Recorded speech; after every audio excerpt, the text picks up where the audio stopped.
வணக்கம், நலம் தானா வீவர்ஸ்.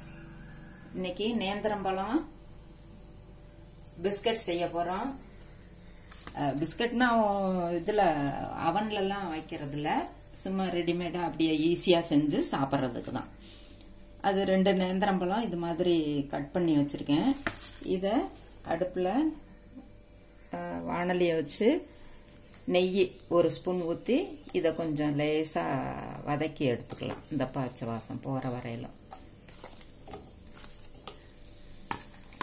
அப்படியே மெதுவாக கொஞ்சம் அனல்லையே வச்சிருந்து இதை எடுத்து வச்சுக்கணும். அப்புறம் அதே வடை சட்டியில்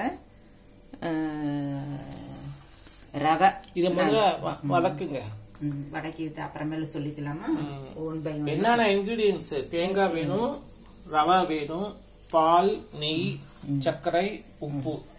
ஒரு சிட்டிகை இனிப்புக்காக தான் உப்பு. தேங்காய் சொல்லிட்டீங்களா? இது ஏலக்காய் உரிச்சு வச்சிருக்கேன் ரெடியா. இப்ப நேந்திரம்பழம் பிஸ்கட்டுக்கு இப்ப இத வந்து நெய் ஊற்றி அப்படி கைய வைக்காதீங்க, ஒட்டிக்கிட்டு இருக்குது. அதை போல அறுக்கிறப்பே நீங்க அந்த மாதிரி சைஸ் கிளீனா போட்டோம்.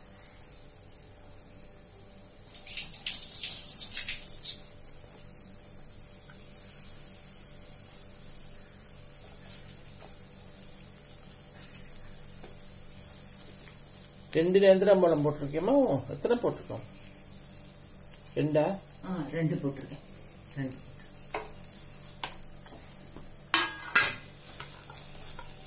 எவ்வளவு நேரம் இருக்கணும்? இது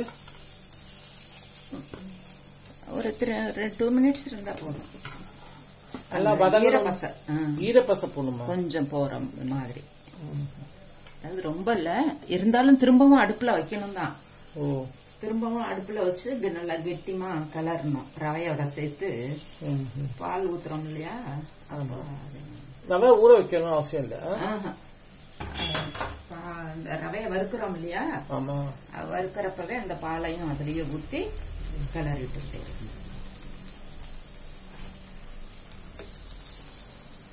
இது பரவாயில்ல, பசங்களுக்கு நல்லா இருக்கும்னு நினைக்கிறேன். இல்ல? ஆமா, இது ஈவினிங் ஸ்நாக்ஸா கொடுக்கலாம். பிள்ளைங்களுக்கு நேந்திரம்பழம் உள்ளுக்குள்ள போன மாதிரி இருக்கும். நேந்திரம்பழத்துல நிறைய டிஷ்ஷஸ் வருது, பரவாயில்ல.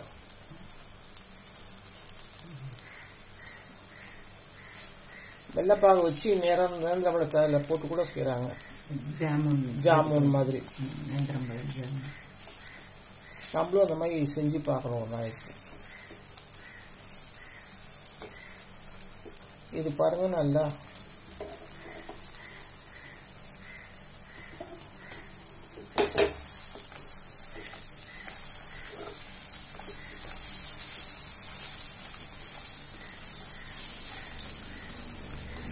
இந்த மாதிரி செய்யறதுனால நல்லா நெய் வாசம் கமகமங்குது. நேந்திரம்பழம் வாசம் ஒரு பக்கம்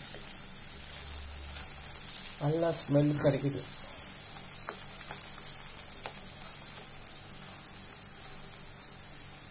நெய் தான் முக்கியமானது.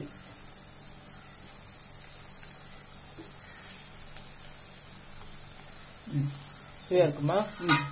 2 நிமிஷம் ஆச்சு. எடுத்து பிளேட்ல போட்டு அதுல ரவையை போட்டு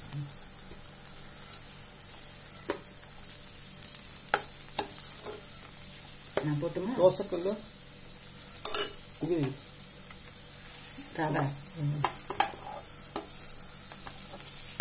ரவை வந்து இந்த பழத்துக்கு தகுந்த மாதிரி அளவு இல்லையா? ஆமா, 2 பழத்துக்கு 1/2 கப் எடுத்திருக்கேன்.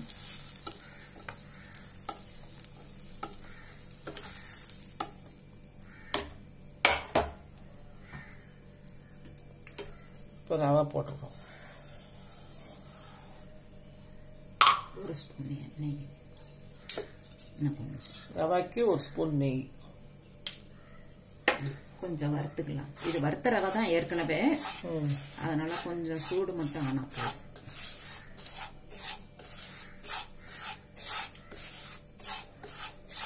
இந்த நெய்லயே நம்ம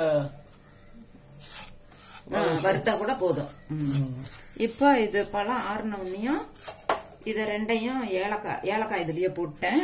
ஓ, இது ரெண்டையும் சேர்த்து நல்லா அரைச்சுக்கிட்டு வந்துடுறேன் நான். ஓகே.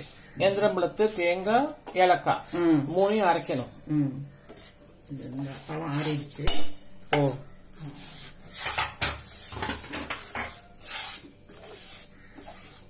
மையா அரைக்கணுமா? ஆமா.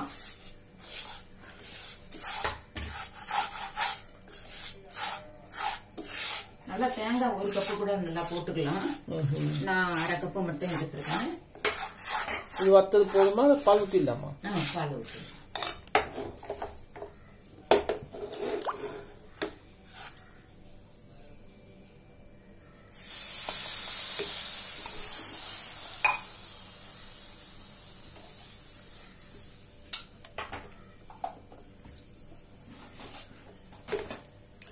பால் ஊற்றி கிண்டிக்கிட்டே இருக்கணும்.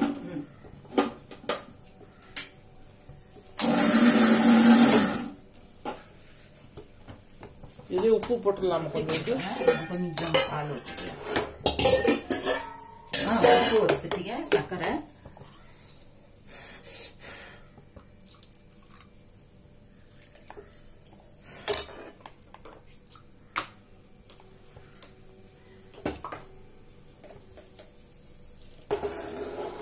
போதுமா? சக்கரை அதே மாதிரியா? சக்கரை வாழைப்பழம் வேற ஸ்வீட் இருக்கு இல்லையா? ஆமா. அதனால ஒரு 3 ஸ்பூன் மட்டும் போட்டுக்கலாம். வாழைப்பழம் போடுறப்ப போட்டுக்கலாம். அது ரவை வேகணும்.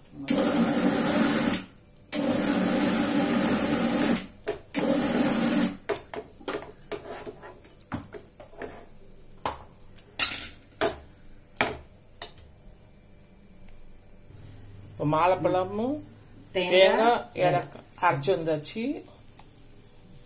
இப்ப இதுல நம்ம கிண்டணும் நல்லா.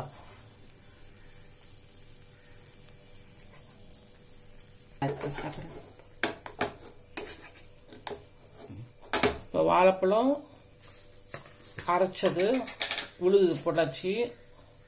இப்ப சர்க்கரைய போடுறாங்க. 2 வாழைப்பழம் ஸ்வீட் இருக்கும், அதனால அவங்க டேஸ்ட்டுக்கு தகுந்தாப்புல பார்த்து போட்டுக்கலாம். 1 ஸ்பூன் நெய்யும் இதில் ஊற்றி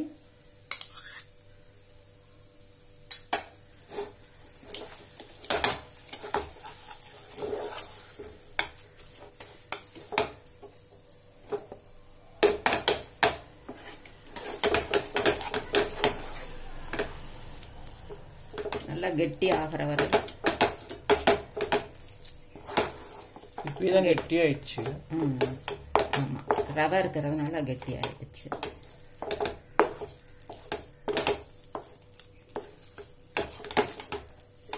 இத பிஸ்கட் மாதிரி தட்டி தோசைக்கல்ல ரவை வெந்துடும். ரவை வெந்துடும்.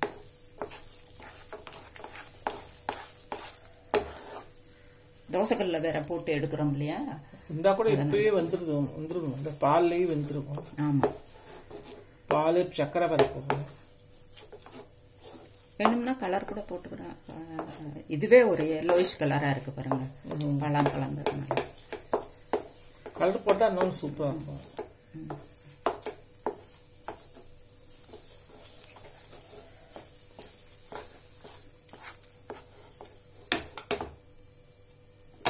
கொஞ்சம் கெட்டியாச்சுன்னா சரியா இருக்கும். மூடணுமா? மூட வேண்டியதில்லை. இப்படியே கிளறிட்டுக்கிட்டே இருந்தோம்னா மூடலாம். புழுங்குனதுல கூட வெந்துருவாங்கல்ல. அதான் இது மாதிரி செஞ்சுட்டு அப்புறம் மூடி வச்சுட்டு ஆறுனதுக்கு அப்புறம், ஓரளவுக்கு ஆறுனதுக்கு அப்புறமேலு தட்டிக்கலாம்.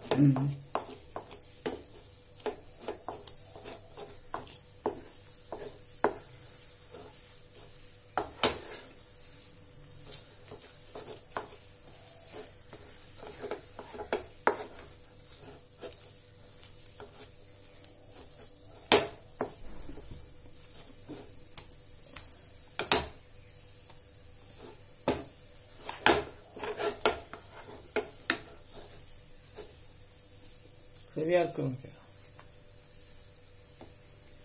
ஆறுச்சுன்னா சரியா இருக்கும்.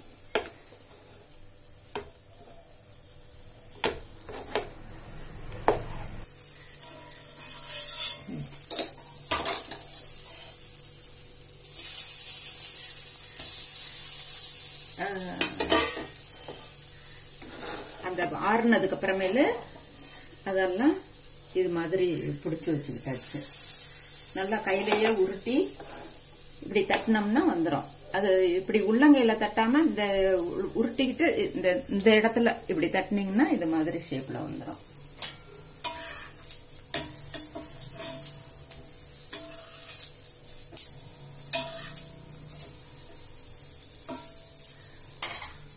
நல்லா வாழைப்பழமும் தேங்காயும் நல்லா நைஸா அரைச்சிடணும். அவ்வளவுதான் இதுல உள்ளது. பழம் சாப்பிடாத பிள்ளைங்க கூட இது மாதிரி செஞ்சு சாப்பிடணும்.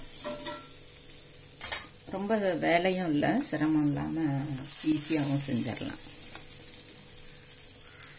நெய் மட்டும் மேல ஊற்றிடலாம் கொஞ்சம். ஏற்கனவே நெய் இருக்குது, கையிலேயே ஒட்டல, நல்லா ஷைனிங்கா தான் இருந்தது. லைட்டா பிடிக்கிறவங்க நிறைய ஊற்றி சாப்பிடலாம், அதை பற்றி ஒன்றும் இல்லை. இது மேல ஒரு முந்திரி பருப்பு வச்சுட்டோம்னா அழகா தெரியும்.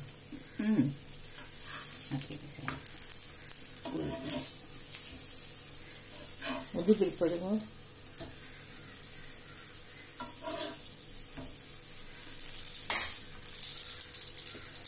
கொஞ்சம் சிம்மில் வச்சு மேல கொஞ்சம் கிறிஸ்பா இருக்கும்.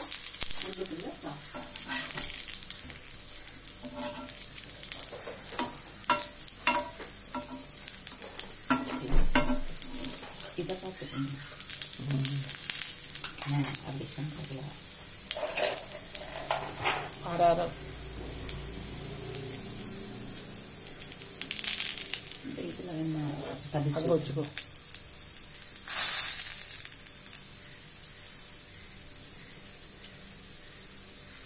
இதை பார்த்து செஞ்சீங்கன்னா சுட்டுதான் செய்யணும்.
அது இந்த ஈரத்திலேயே அமைக்க இருந்தா விழாம இருந்திருக்கும். கொஞ்சம் லேட்டா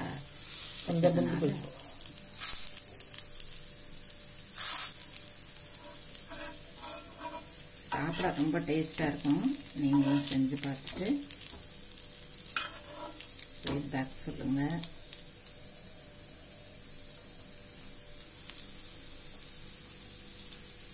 இன்னும் கொஞ்சம் நல்லா ரோஸ்ட் ஆகணுமா? இன்னும் கொஞ்சம் சிம்பிள வச்சுதான் வச்சிருக்கேன்.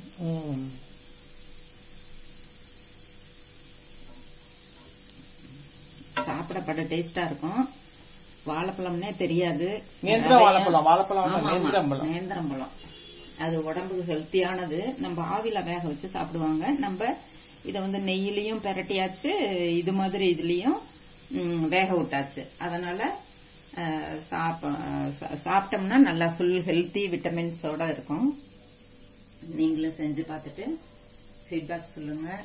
நலம் தானா சேனலுக்கு சப்ஸ்கிரைப் பண்ணுங்க, லைக் பட்டனை பிரஸ் பண்ணுங்க.